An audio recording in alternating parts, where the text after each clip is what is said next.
Hey, welcome back to Cobb's Cube. So you see today's environment is just a little bit different. We're actually out at Gettysburg's Forest Scout Camp, and today's video, we found a Dutch oven that we needed to use this weekend. So I'm going to make chili for the adults, but unfortunately had a lot of rust in it, and we're going to get into that during the video today. But I wanted to walk people through how to go ahead and refinish a Dutch oven. So two things: one, it's non-stick; two, there's no rust. Okay, so what we've got, we got a 14-inch Dutch, which this is just an easy lid. I don't bother do anything with a lid, but the Dutch itself was full of rust, and now it's nice, it's smooth.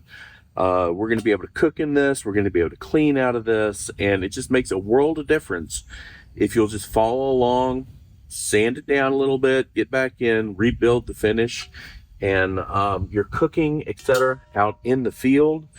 It's just night and day difference, especially during cleanup. So let's go ahead. We're going to head back to the house like that. When I grabbed the 14-inch Dutch oven out of the mess, I found that there's some rust in here. Also, this is a straight Lodge, and straight Lodge is just very, very rough on the bottom, so it's not a very good finish. It never is.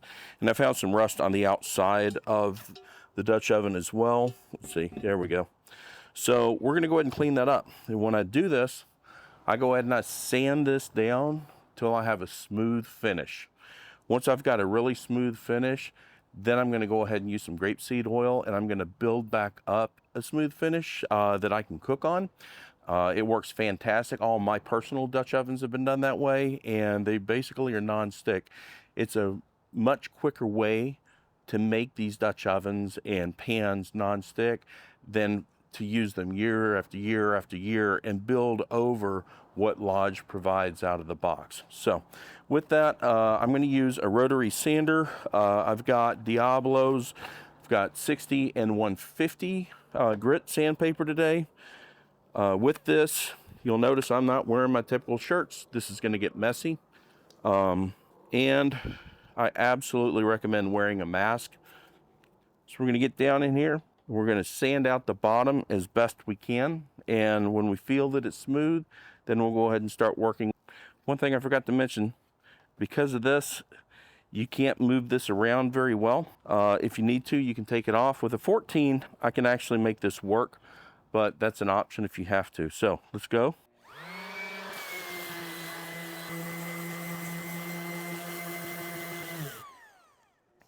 Okay, that's feeling a little bit better. Let's go ahead and we're going to swap over and put a 150 on it.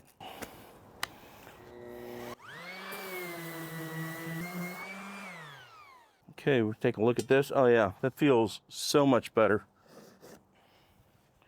Take a towel, wipe this down, and just get a feel for that. That is so much more smooth. That's going to be really easy to build a base up on that. Now we also got the edges and around in the corners here, and that's where this comes into play. And you just work it best you can.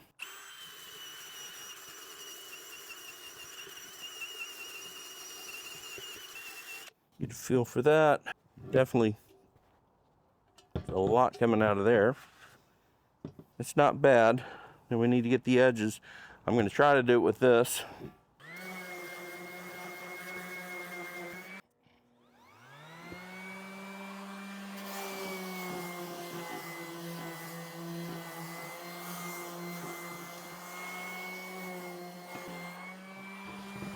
Let's get a feel of that.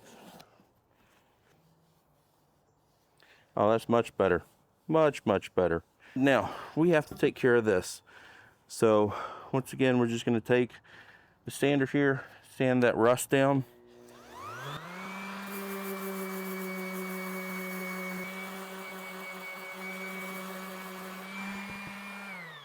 Okay, the outside of the lid looks okay. I think we can get away with that. So what we're going to do now is just wipe it down really, really well. Now I'm going to use some water. And this is the one time, if you want, you can take soap and water and really clean this out thoroughly. Make sure we get all of the dust out of here. We also want to go ahead and get the outside edges. Since we've gone in and dressed those up. I don't know what the scouts have done with the handle. When I gave it to the troop, it was pretty good condition. This one was actually used at the 100-year anniversary down at Goshen. Did a big old pot of crawfish etouffee long time ago. So this is why we're going to keep washing until this comes off clean. And then what I'm going to do, you can bring your egg or cooker up to 400 degrees and let this rest in there upside down for about 30 minutes to an hour to let it come up to heat. You can make sure it's nice and warm. And then we're going to take grapeseed oil. We're going to just drip some grapeseed oil in here and wipe it down. You don't want a lot. You just want a sheer film. And then you're going to set it back into the egg or whatever you're using to heat and let it go for about an hour. And then I'm going to repeat that 3 times. So this is going to take 3 or 4 hours for me to get this initial build back up. I'm going to do it in the oven today. I'm not doing it outside, and I don't have anybody to tell me don't do it in the house, so I can do it. I've also got an eagle ceremony to get to today, so I don't have time to get the egg lit and do all the work that's going to need to be done there. Again, when we put this in there, I like to set it upside down so it sits like this, and then we'll build the base back up using grapeseed oil. Okay, it's been 45 minutes. We're going to go ahead and take the Dutch oven out of the oven. I've got the lid cleaned up as well as the Dutch oven going. So I'm going to set the lid over on a trivet. I got a barbecue towel. Definitely want to use your heavy duty gloves because this is going to be very hot. Take your Dutch. Make sure you're not going to burn anything. First thing we're going to do is put a little bit of the grapeseed oil on the lid.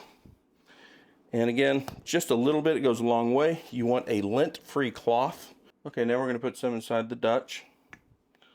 Again, we're just going to put a little bit in there.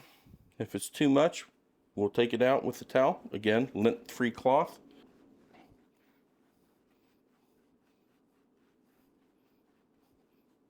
A little bit goes a long way. And then once we get that, we're going to get the outside as well because we sanded down the outside. So I'm going to put a little bit of that on the outside all the way around. We're going to put it back in the oven. We're going to go for 1 hour. Okay, we're going to put our gloves back on. We're going to carefully put this back into the oven without it falling apart again. Upside down.